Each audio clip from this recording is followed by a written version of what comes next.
Hello friends, नमस्कार। मैं powerful education में आप सभी का स्वागत करती हूँ। तो आज हम लेके आए हैं एनसीईआरटी से साइंस। ठीक है, एनसीईआरटी बेसिक से, जो कि 6th क्लास का है, जो कि ऑब्जेक्टिव में है, एमसीक्यू पे, जो कि सभी एग्जाम में पूछे जाते हैं। तो चलिए हम स्टार्ट करते हैं।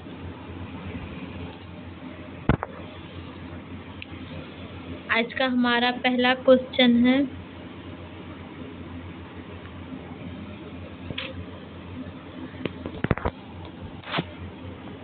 मिलान करने के लिए है। ठीक है, कार्बोहाइड्रेट है, प्रोटीन है और विटामिन है।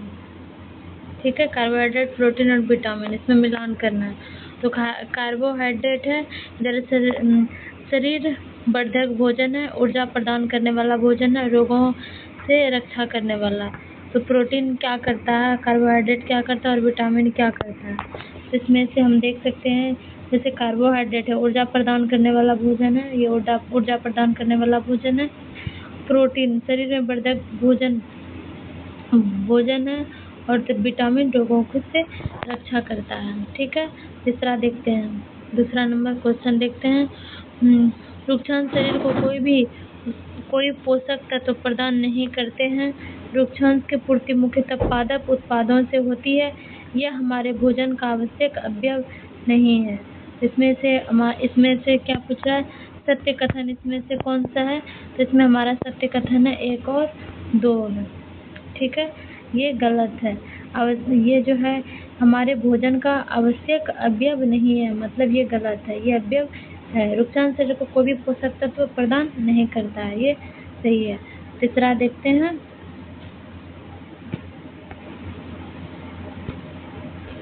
आगे क्वेश्चन देखते हैं।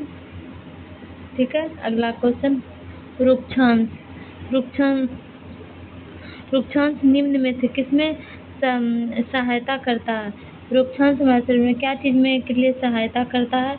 ये बिना पचे भोजन को बाहर निकालने में करता है। ठीक है, ऑप्शन नंबर बी हमारा सही है। वृद्धि पूरी तरह से अवरुद्ध हो जाएगी यदि लंबे समय तक भोजन में अनुपस्थित रहेंगे।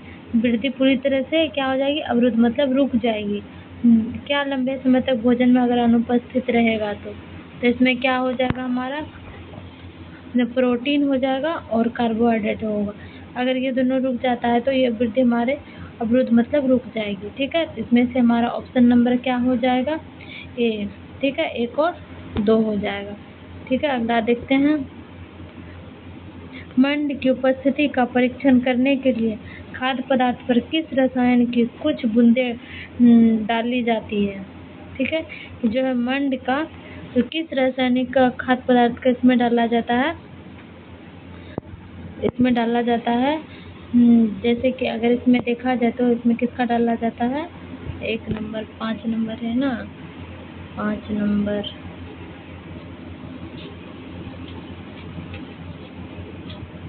अच्छा यहाँ 1 नंबर क्वेश्चन ये छूट गया ना, 5 नंबर। वृद्धि पूरी तरह से अवरुद्ध हो जाएगी, तो ये तो प्रोटीन और कार्बोहाइड्रेट हो ही गया। अब देखते हैं 6ठा नंबर क्वेश्चन, मंड की उपस्थिति का परीक्षण करने के लिए खाद्य पदार्थ पर किस रसायन की कुछ बूंदें डाली जाती है। किस खाद्य पर रसायन की बूंदें डाली जाती है, इसमें हो जाएगा आयोडीन विलयन का। ठीक है, इसमें किसका विलयन डाला जाता है, आयोडीन का।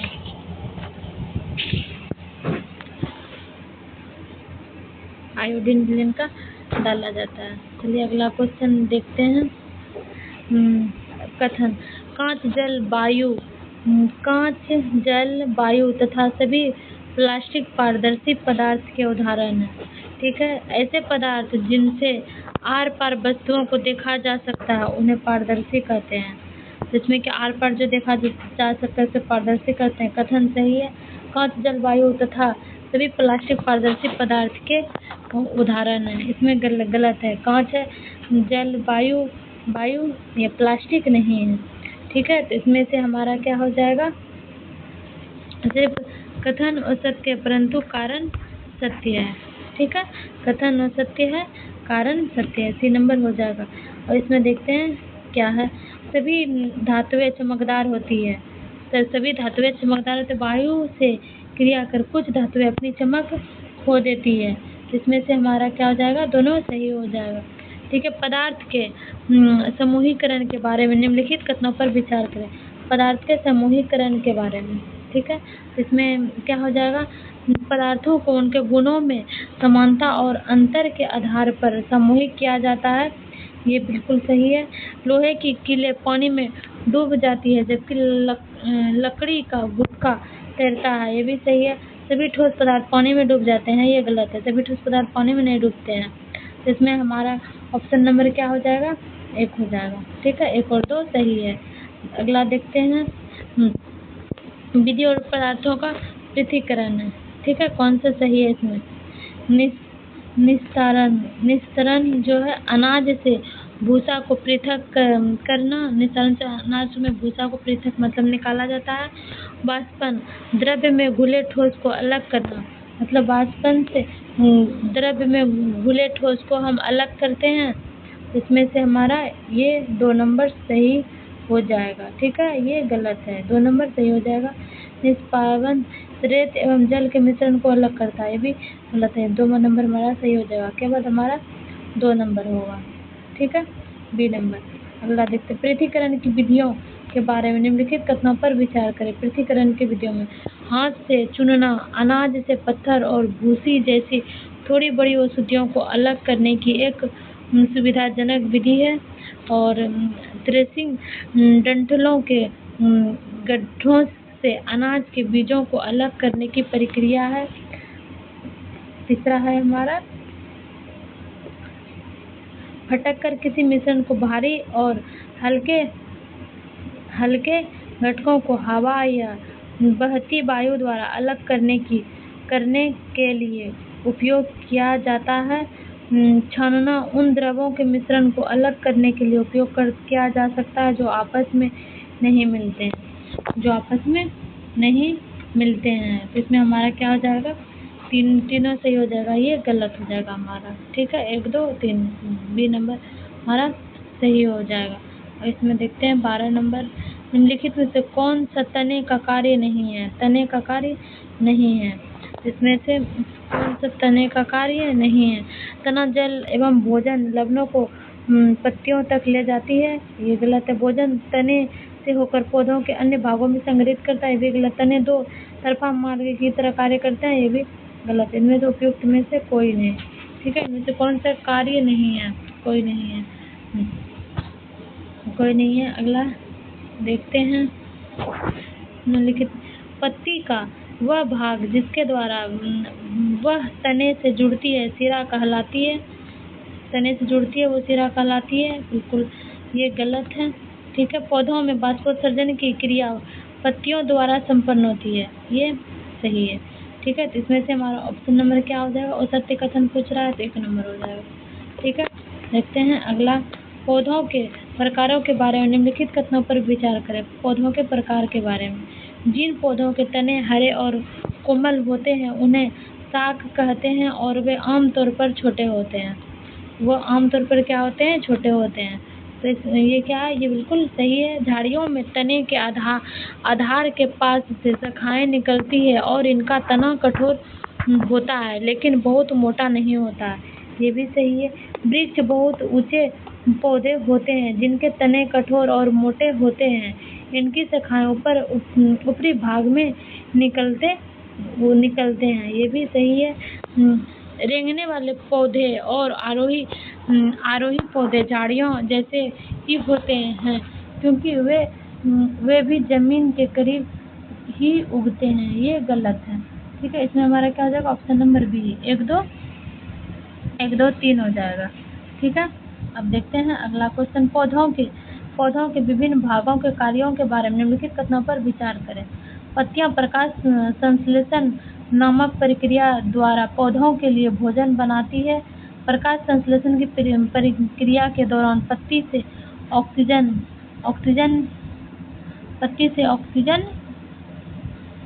निकलते हैं। इसमें हमारा क्या हो जाएगा, 15 नंबर में हमारा तीनों हो जाएगा। ठीक है, 15 नंबर में हमारा क्या हो जाएगा, दोनों तीनों हो जाएगा। ठीक है, चलिए 16 नंबर में देखते हैं, निम्नलिखित में से वाष्पीकरण की सही परिभाषा कौन सी है? वाष्पीकरण की सही परिभाषा कौन सी है? ये हमारा इसमें सही परिभाषा हमारा है जल के उसकी वाष्प में बदलने की प्रक्रिया। ठीक है, वाष्पीकरण का जो परिभाषा होता है वो उसमें क्या होता है, जल के उसकी वाष्प में बदलने की प्रक्रिया को हम वाष्पीकरण प्रक्रिया कहते हैं। और इसमें अब देखते हैं, निम्न कथनों पर विचार करें। उपास्थि के कारण शरीर के किसी भी भाग को मोड़ अथवा घुमा सकते हैं, मोड़ अथवा घुमा सकते हैं, ये गलत है। शरीर में जहाँ पर दो हिस्से एक दूसरे से जुड़ते हैं उसे उपास्थि कहते हैं, उपास्थि कहते हैं, ये भी गलत है।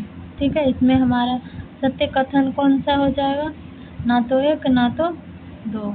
ठीक है, ऐसे डी नंबर हो जाएगा। अगला देखते हैं, सही मिलान करें। कुंदक खलिखा संधि, कुंदक खलिखा संधि, धुराग्र संधि, ईज संधि और अचल संधि, इसमें से हमको मिलान करना है। ठीक है, इसमें से हमको मिलान करना है। कुंदक खलिद संधि, कुंदक खलिद संधि हमारा इसमें से कौन सा हमारा होगा?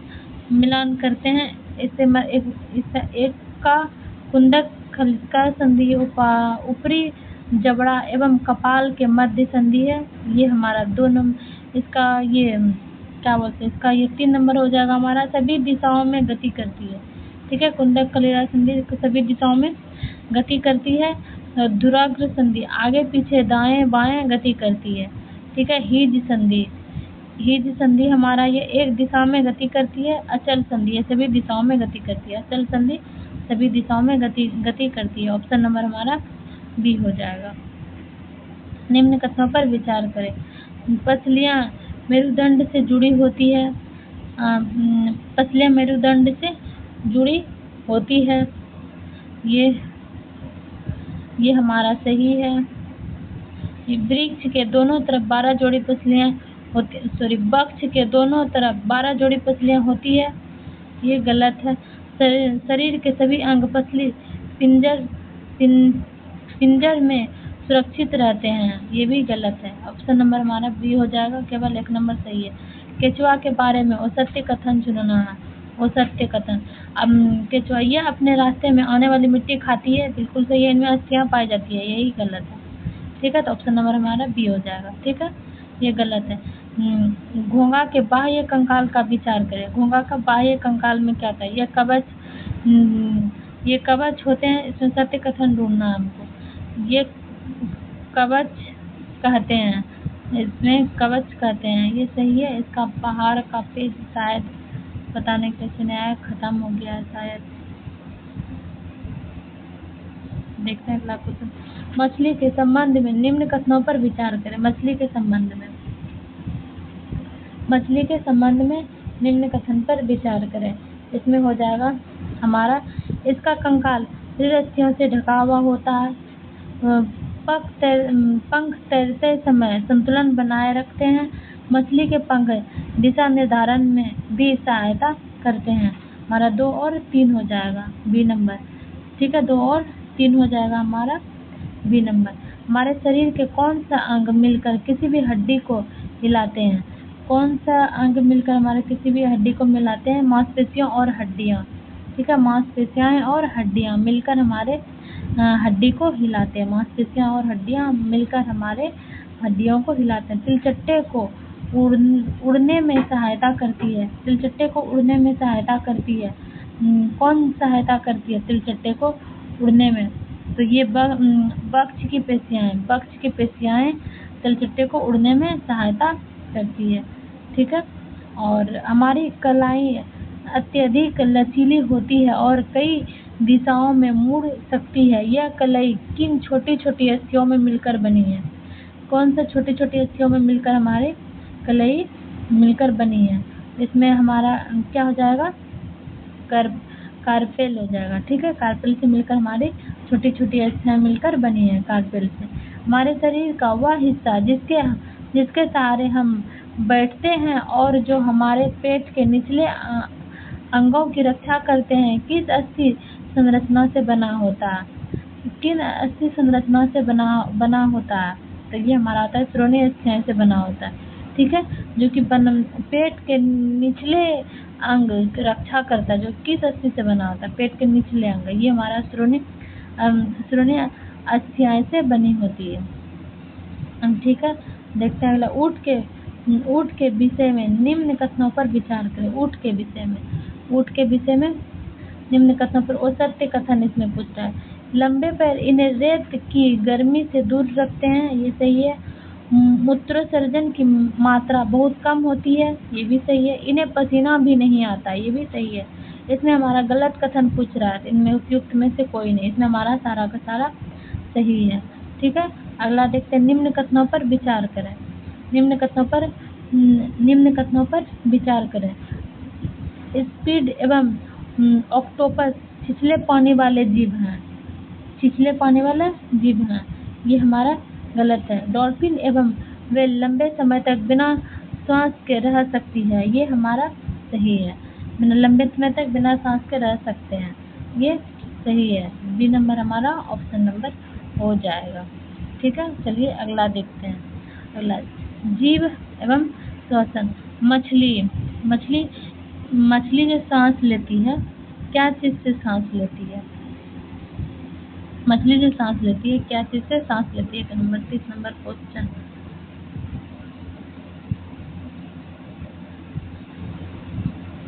इस नंबर क्वेश्चन तो हट गया है। चलिए देखते हैं, निम्न में से कौन सा सही सम्मिलित नहीं है? सही सम्मिलित नहीं है। मछली क्लोम से सांस लेती है, केचुआ फेफड़े से, पौधे सूक्ष्म रंध्र से। इसमें कौन सा सही नहीं है? इसमें ये केचुआ फेफड़ा से सांस लेती है, केचुआ फेफड़ा से सांस नहीं लेता, ठीक है। ये हमारा 2 नंबर गलत है, ऑप्शन नंबर बी हो जाएगा। मछली क्लोम से सांस श्वसन करती है और पौधे सूक्ष्म रंध्र से, ठीक है, सूक्ष्म रंध्र से।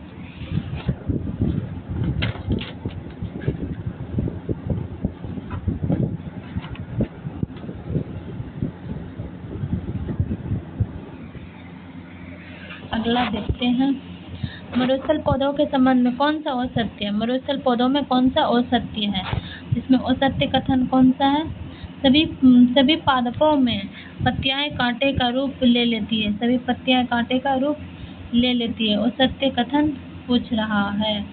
इसमें ये हो जाएगा बी नंबर, ठीक है, बी नंबर हो जाएगा, बी नंबर।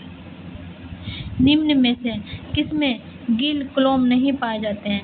गिल क्लोम किसमें नहीं पाए जाते हैं? गिल क्लोम किसमें नहीं पाए जाते हैं? उपयुक्त में एक से अधिक हो जाएगा, ठीक है, एक से अधिक हो जाएगा। जैसे ऑक्टोपस हो गया, गिल क्लोम किसमें नहीं पाया जाता? ऑक्टोपस हो गया, और एक से अधिक जैसे देख सकते हैं ऑक्टोपस, डॉल्फिन। देखते हैं अगला, यह मटमैले हल्के भूरे रंग का जीव है, जिनके चेहरे के सामने आंख एवं दूर तक शिकार खोजने में सहायता करती है। अगले पैर के नखल लंबे होते हैं, जिन्हें खींचकर यह अंदर छिपाया जा सकता है। यह वन अथवा घास स्थल का निवास है। उपयुक्त में किस प्राणी के बारे में सत्य है? ये किस प्राणी के बारे में बोला जा रहा है? ये शेर के बारे में बोला जा रहा है, ठीक है। आवास और अनुकूलन के बारे में निम्नलिखित कथनों पर विचार करें। आवास और अनुकूलन के बारे में, इसमें हमारा कौन सा हो जाएगा? वह स्थान जहाँ जीव रहते हैं आवास कहलाते हैं। यह उन्हें भोजन, जल, वायु और आश्रम प्रदान करते हैं। किसी जीव की वे विशेष विशेषताएं और आदतें जो किसी भी स्थान पर स्वाभाविक रूप से रहने में सक्षम बनाते हुए अनुकूलन कहलाते हैं। एक ही आवास में कई प्रकार के पौधे और जंतु रह सकते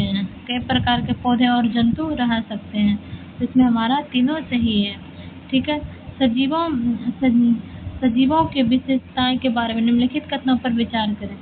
सभी सजीवों को भोजन की आवश्यकता होती है, जो उन्हें ऊर्जा और वृद्धि के लिए समग्र में प्रदान करते हैं। श्वसन एक ऐसी प्रक्रिया है जिसके द्वारा सजीव ऑक्सीजन ग्रहण करते हैं और कार्बन डाइऑक्साइड मुक्त करते हैं। कार्बन डाइऑक्साइड मुक्त करते हैं। 2 नंबर सही है। इसमें पूछ रहा है, इसमें हमारा कौन सा असत्य कथन है?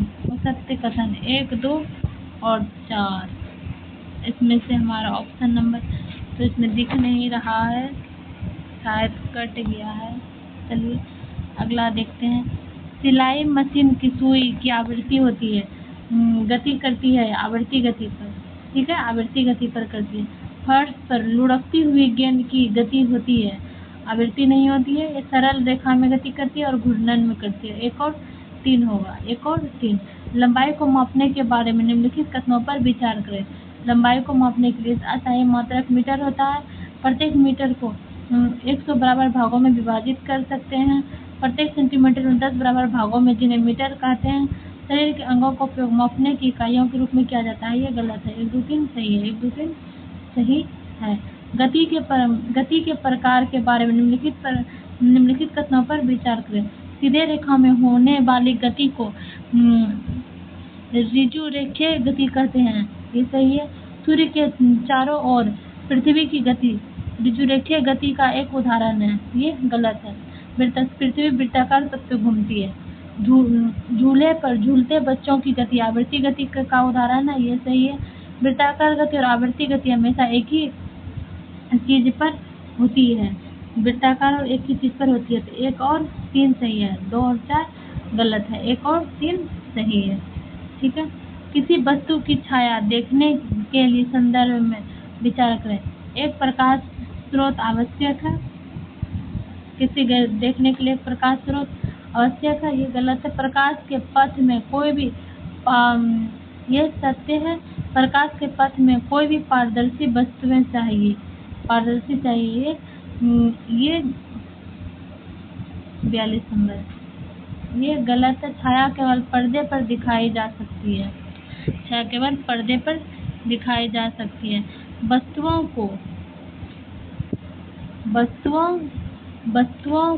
का दृश्य बनाता है। वस्तुओं का दृश्य कौन बनाता है? प्रकाश बनाता है। ठीक है। बहुमूर्तिदर्शी जिसे क्लोरोस्कोप में किसका उपयोग होता है? बहुमूर्तिदर्शी में किसका उपयोग होता है? सूची छिद्र कैमरे के। इसमें किसका उपयोग होता है?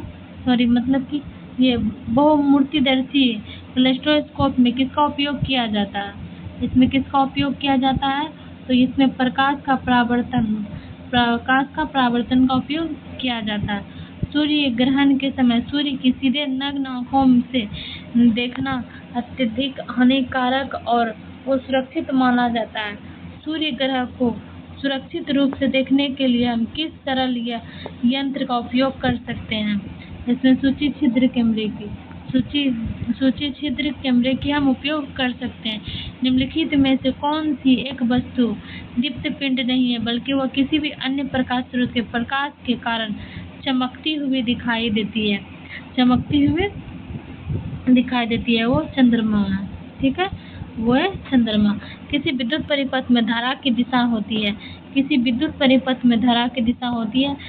पहले धनात्मक होती है, फिर ऋणात्मक होती है। विद्युत सेल के धनात्मक टर्मिनल से ऋणात्मक टर्मिनल की ओर होती है। ठीक है। एक ऐसी सरल युक्ति जो परिपथ को जोड़ अथवा तोड़ सकता है, उसे स्विच कहते हैं। वह उपकरण जो रासायनिक ऊर्जा को विद्युत ऊर्जा में बदलती है, उसे विद्युत सेल कहते हैं। निम्न कथनों पर विचार करें। विद्युत सेल का आविष्कार थॉमस एल्वा एडिसन ने किया था। विद्युत बल्ब का आविष्कारक अलेक्जेंड्रो वोल्टा था। इसमें से हमारा पूछ रहा है सत्य कथन, इसमें से कोई नहीं है। ना तो हमारा 1 है, ना तो हमारा 2 है। ठीक है। चलिए अगला क्वेश्चन देखते हैं। चुंबक अपना चुंबकत्व खो देता है यदि चुंबक को क्या इसमें असत्य कथन पूछ रहा है। असत्य कथन हथौड़े से पीटा जाए तो ये तो सही है। ऊंचाई से गिराया जाए तो ये भी सही। गर्म करने पर, इसमें हमारा तीनों सही है। असत्य कथन कुछ भी नहीं है, तो हमारा D नंबर ऑप्शन हो जाएगा। निम्न में से कौन कृत्रिम चुंबक का प्रकार नहीं है? कृत्रिम चुंबक का प्रकार नहीं है। इसमें हो जाएगा कोई भी नहीं है, उपयुक्त में से कोई नहीं। केंचुआ एक विशेष समय पर ही जमीन से बाहर आते हैं। वो कब होते हैं? भारी वर्षा के कारण वो जमीन से बाहर आते हैं। ठीक है, भारी वर्षा के कारण वो जमीन से बाहर आते हैं।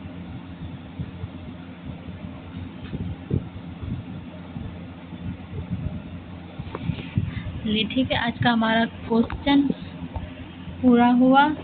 मिलते हैं नेक्स्ट वीडियो में। हमारा वीडियो कैसा लगा हमें कमेंट करके ज़रूर बताएं। धन्यवाद।